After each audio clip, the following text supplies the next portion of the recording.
Morning students, my self Rajendra Sharma. देखिए बच्चों, पिछले वीडियो में हमने षष्ठी विभक्ति का सूत्र नंबर फर्स्ट पढ़ा। सूत्र नंबर फर्स्ट में हमने पढ़ा कि संबंध जो है वह 3 प्रकार का होता है। स्वामी सेवक का संबंध, जननी और जनक का संबंध, कार्य और कारण का संबंध। इस प्रकार 3 प्रकार से संबंध होते हैं। और जो षष्ठी कारक है, षष्ठी विभक्ति है, वह संबंध कारक कहलाता है। इसके बाद में हमने इसके नियम वगैरह या इसके एग्जाम्पल्स पढ़े। आज हम इसका सूत्र नंबर 2 पढ़ेंगे।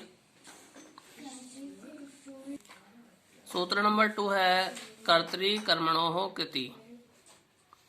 इसका मीन हुआ कृदंत के योग में, कृदंत जो प्रत्यय है उनके योग में कर्ता और कर्म में षष्ठी विभक्ति होती है। ध्यान देंगे बच्चों, कृदंत जो प्रत्यय होते हैं उनके योग में कर्ता और कर्म में षष्ठी विभक्ति होती है। जैसे एग्जाम्पल दिया गया है कि कृष्ण की रचना उत्कृष्ट है। तो देखिए बच्चों, रचना जो शब्द है, रचना की संस्कृत होती है कृति।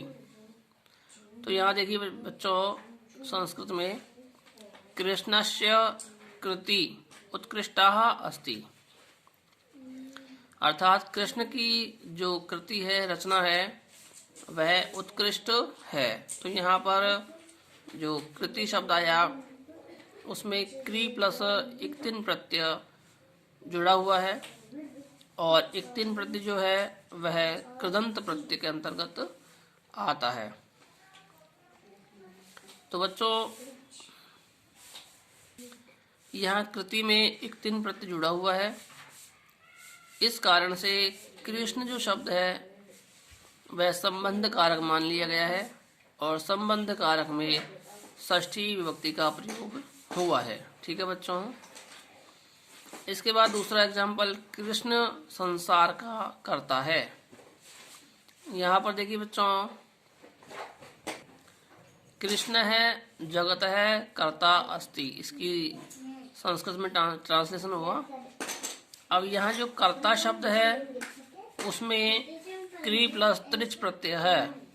क्री प्लस त्रिच प्रत्यय है, तो जो कर्ता शब्द है वह भी कृदंत प्रत्यय का एक एग्जाम्पल है। इसलिए इसके योग में जगत शब्द में षष्ठी का प्रयोग हुआ है। ठीक है बच्चों। आइए बच्चों, अन्य एग्जाम्पल भी देखते हैं इसके। तो अन्य एग्जाम्पल में देखो बच्चों, शिशोः शयनम लाभदायकम अस्ति, यानी शिशु का सोना लाभदायक होता है। तो बच्चों, इस एग्जाम्पल में जो शयनम जो शब्द है, शयनम जो शब्द है उसमें शी धातु है और ल्युट प्रत्यय जुड़ा हुआ है। इन दोनों के जुड़ने से शयनम शब्द बना। तो शयनम जो शब्द है वह भी कृदंत प्रत्यय का एक एग्जाम्पल है। इस कारण से शिशु शब्द में षष्ठी का प्रयोग हुआ है। ठीक है बच्चों।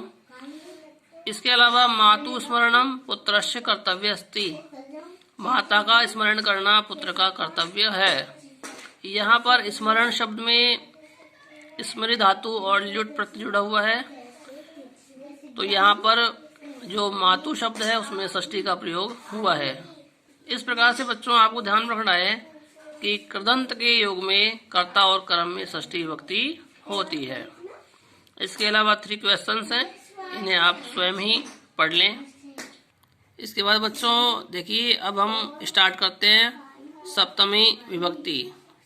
तो सप्तमी विभक्ति में फर्स्ट सूत्र है हमारा आधारो अधिकरणम, अर्थात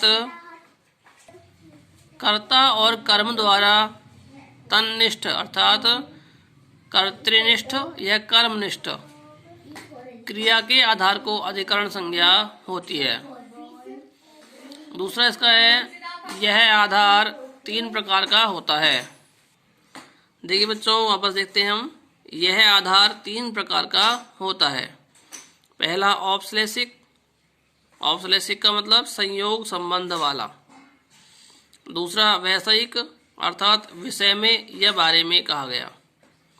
और तीसरा है अभिव्यापक, अभिव्यापक मतलब व्यापक या विस्तृत अर्थ में। इस प्रकार से तीन प्रकार का आधार बताया गया है। सूत्र नंबर 2 है। इसके बाद बच्चों सूत्र नंबर 2 देखते हैं हम। सप्तम्य अधिकरणे च, अर्थात सप्तमी विभक्ति होती है अधिकरण में। अधिकरण जो कारक होता है उसमें सप्तमी विभक्ति का प्रयोग होता है। अब कुछ एग्जाम्पल दिए गए हैं। जैसे छात्र चटाई पर बैठता है या फिर पलंग पर सोता है। तो इन दोनों का हमको सेंटेंस बनाना है। छात्र है कटे आस्ते, यह औपश्लेषिक का एग्जाम्पल है। संयोग संबंध वाला है कि चटाई पर बैठता है, तो जिस पर बैठता है वहां पर हमको सप्तमी का प्रयोग करना है। कटे आस्ते, कटे का मतलब चटाई पर। नीचे दिया गया पलंग पर, तो पर्यंके, पर्यंके मीन्स पलंग पर। बालक है पर्यंके शेते, बालक पर्यंक पर सोता है, पलंग पर सोता है। इस प्रकार की कुछ एग्जाम्पल्स हो सकते हैं। दूसरा है विषय के बारे में या वैषयिक कह सकते हैं इसको। देखिए, उसकी मोक्ष में इच्छा है, उसकी धर्म में इच्छा है। मोक्ष में और धर्म में, ये दोनों ही शब्द हैं जो वैषयिक शब्द हैं। तो इनमें हमको सप्तमी का प्रयोग करना है।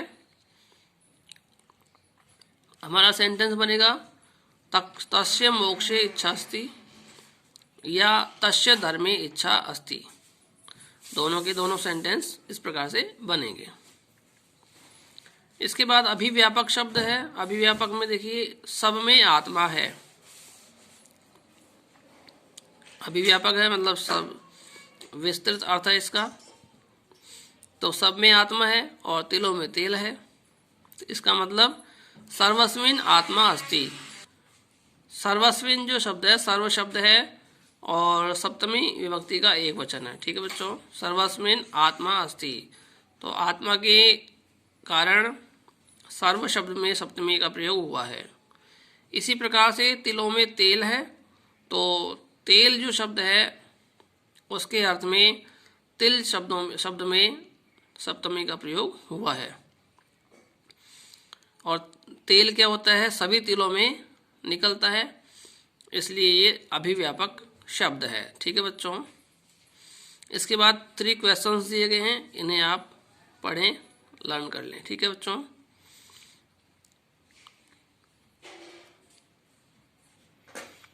इसके बाद इसका सूत्र नंबर 3, यस्य च भावेन भावलक्षणम दिया गया है।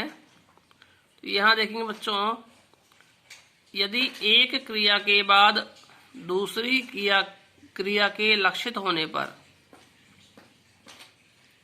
सप्तमी विभक्ति होती है। एक क्रिया के बाद दूसरी क्रिया के लक्षित होने पर सप्तमी विभक्ति होती है, सप्तमी विभक्ति का प्रयोग होता है।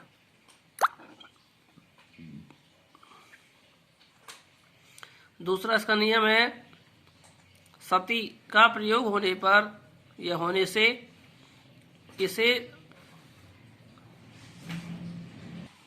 सप्तमी विभक्ति भी होती है। अर्थात जहाँ पर सती शब्द का प्रयोग हो जाए या सती शब्द जुड़ जाए तो वहाँ पर सप्तमी विभक्ति का प्रयोग होता है। एग्जाम्पल देखते हैं। राम के वन में चले जाने पर दशरथ ने प्राण त्याग दिए। अब यहाँ देखिए, राम के वन में चले जाने पर, तो चले जाने पर अर्थात सती शब्द आ गया। सती शब्द का अर्थ होता है चले जाने पर या गते कह सकते हैं सेम। तो यहाँ इस कारण से राम शब्द में सप्तमी का प्रयोग हुआ है। देखिए बच्चों, वैसे तो राम के, तो यहाँ संबंध कारक यानी षष्ठी विभक्ति का प्रयोग होना चाहिए, लेकिन सती के कारण यहाँ पर षष्ठी न होकर सप्तमी विभक्ति का प्रयोग होगा। ठीक है बच्चों, इसका सेंटेंस बना रामे वने गते, राम के वन चले जाने पर। दशरथ है प्राणान एत्यजत, दशरथ ने प्राण त्याग दिए। ठीक है बच्चों, इसके बाद दूसरा है सूर्य के उदय होने पर किसान खेत में गए। सूर्य के उदय होने पर, तो यहाँ पर भी होने पर जो शब्द है उसमें उदिते कह सकते हैं या सती कह सकते हैं, तो सती का यहाँ प्रयोग हुआ है, इसलिए सूर्य शब्द में भी हम सप्तमी का प्रयोग करेंगे। और सेंटेंस बनेगा सूर्ये उदिते सती कृषकाः क्षेत्रम अगच्छन्। अगला इसका है सूर्य के उदय होने पर तालाब में कमल खिलते हैं। यहाँ पर भी सती का प्रयोग हुआ है, तो आंसर होगा हमारा सूर्ये उदिते सती तड़ागे कमलानि विकसन्ति। इसके बाद सूर्य के अस्त होने पर किसान घर आए। यहाँ पर बच्चों सती का प्रयोग हुआ है, तो सूर्य उदिते, सूर्य में वही सप्तमी का प्रयोग हुआ। सूर्य यहाँ उदिते की जगह अस्ते होगा, यहाँ रॉन्ग लिखा हुआ है, उदिते की जगह अस्ते। ठीक है बच्चों, अस्त होने पर यानी अस्ते। ठीक है, कृषकः गृहम् आगच्छन्, कृषक घर आए या किसान घर आए। तो बच्चों इस प्रकार से कुछ एग्जाम्पल्स हैं, उन्हें आप ध्यान में रखेंगे। ठीक है बच्चों, इसका चौथा सूत्र है यतश्च निर्धारणम, अर्थात जाति गुण क्रिया तथा संज्ञा समुदाय में किसी एक का पृथक निर्धारण करना हो तो षष्ठी या सप्तमी विभक्ति का प्रयोग होता है। ठीक है बच्चों, जाति गुण क्रिया तथा संज्ञा समुदाय में किसी एक का पृथक निर्धारण करना हो या पृथक निर्धारण में करने पर षष्ठी तथा सप्तमी विभक्ति होती है। जैसे जाति, जाति का एग्जाम्पल है मनुष्यों में ब्राह्मण श्रेष्ठ है। तो यहाँ दिया गया है मनुष्य जो शब्द है उसमें हम षष्ठी का भी प्रयोग कर सकते हैं और सप्तमी का भी प्रयोग कर सकते हैं। जैसे कि नृणाम जो शब्द है उसमें सब षष्ठी का प्रयोग हुआ है और नृषु जो शब्द है उसमें सप्तमी का प्रयोग किया गया है। तो यहाँ नृणाम अथवा नृषु द्विजय श्रेष्ठ है, अर्थात इसका मतलब हुआ मनुष्यों में ब्राह्मण श्रेष्ठ है। तो इसका सप्तमी या षष्ठी दोनों में ही प्रयोग कर सकते हैं। गुण की बात करें तो देखो गायों में काली गाय अधिक दूध देने वाली है। तो गायों में बहुत सारी गाय हैं, इनमें से एक की अधिकता बताई गई है, एक की महत्वता बताई गई है। तो यहाँ देखिए जो गाय हैं यहाँ पर हम सप्तमी भी लिख सकते हैं और षष्ठी भी लिख सकते हैं। गवाम षष्ठी है और गौसु सप्तमी है। कृष्णः गौः बहु क्षीरा भवति, काली जो गाय है वह बहुत दूध देने वाली होती है।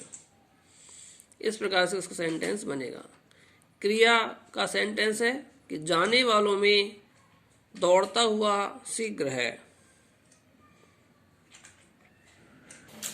यहाँ बच्चों इसके सामने जो सेंटेंस दिया गया है वह रॉन्ग है, तो आपको इसके आगे लिखना है गताम अथवा गतेषु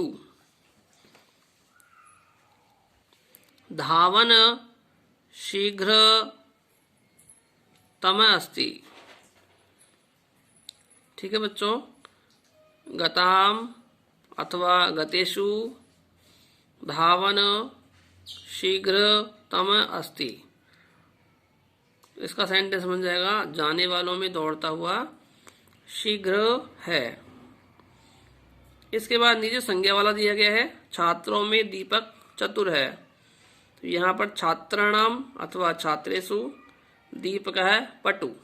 इस प्रकार से हमारे सेंटेंस बनेंगे। इसके बाद कुछ क्वेश्चंस दिए गए हैं, इनको आप खुद पढ़ लेंगे और नेक्स्ट वीडियो में नेक्स्ट टॉपिक पढ़ाया जाएगा। तब तक के लिए thank you, have a nice day.